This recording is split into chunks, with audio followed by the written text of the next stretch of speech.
Heute machen wir verschiedene Schwungarten von Steyr-Puch-Fahrzeugen. Fangen wir mal an mit dem Puch 500S. Der hat hier eine kurze Nase mit dem Zahnrad und der 126 Puch eine lange Nase, auch mit dem Zahnrad. Und man sieht auch den Absatz. Also der 126er ist länger, hat auch eine viel dickere Adapterplatte, weil in Wirklichkeit der Starter in Fahrtrichtung rechts ist. Ja? Und beim Puch 500S ist der Starter oben.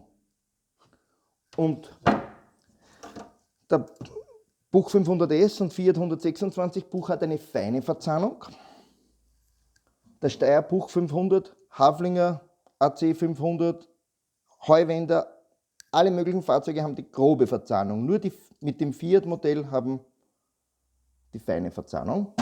Und jetzt gibt es aber Leute, die was Sparversion, die haben statt der Originalen, weil die hatte nur 6,5 mm Breite, und die vom 126er Fiat haben breitere, ich glaube fast 8 mm.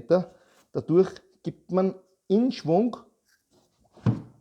dann eine Adapterplatte rein, damit die Kupplungsscheibe, wenn die dicker ist und man montiert jetzt eine Druckplatte drauf, und wenn die dicke Platte ist, also die Kupplungsscheibe, dann würde der mittlere Ring viel zu weit reingehen, wenn man das dann anschraubt, und dann habe ich keinen Weg mehr zum Kuppeln.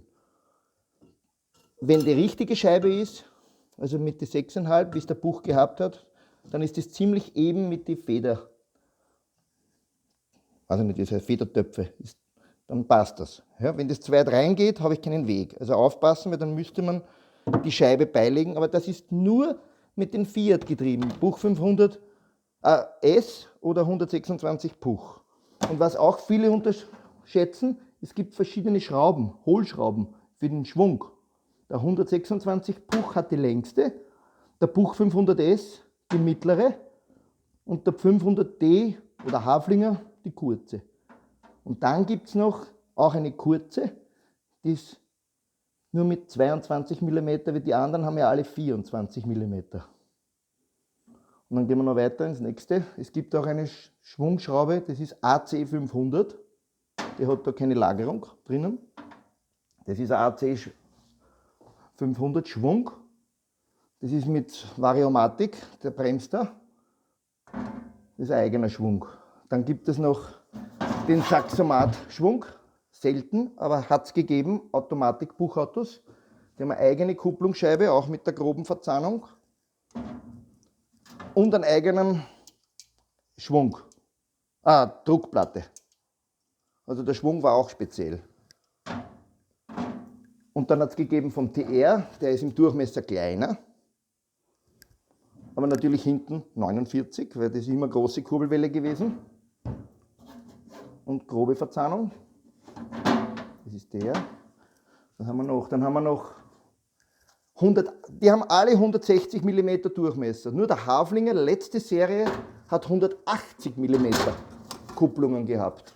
Das ist Haflinger. Der hat auch so Arretierungs- für Verdrehungssicherung.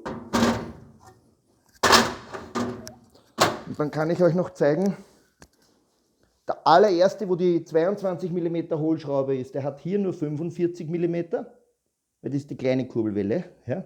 Und das, wenn es wem interessiert, das war die erste Druckplatte von 57. Dann hat es, wo ist die Druckplatte? Die da. Die nächste war die da. Die, was in alle 500er, 650er drinnen war. Und dann hat es auf Sonderwunsch für den TR eine ganz starke Druckplatte gegeben. Und die Alternativen, was es gibt, ist zum Beispiel die BMW 700er Druckplatte. Wenn man aber eine BMW 700er Druckplatte einbaut, wäre Vorteil, wenn man hier von dem 1 mm runterdreht, damit der Druckpunkt fürs Drucklager passt. Weil wenn man das so einbaut, wie es ist, dann kann man die Kupplung nicht rutschen lassen, sondern der kommt sofort. Ist sonst noch was? Nein, alles. Das war's.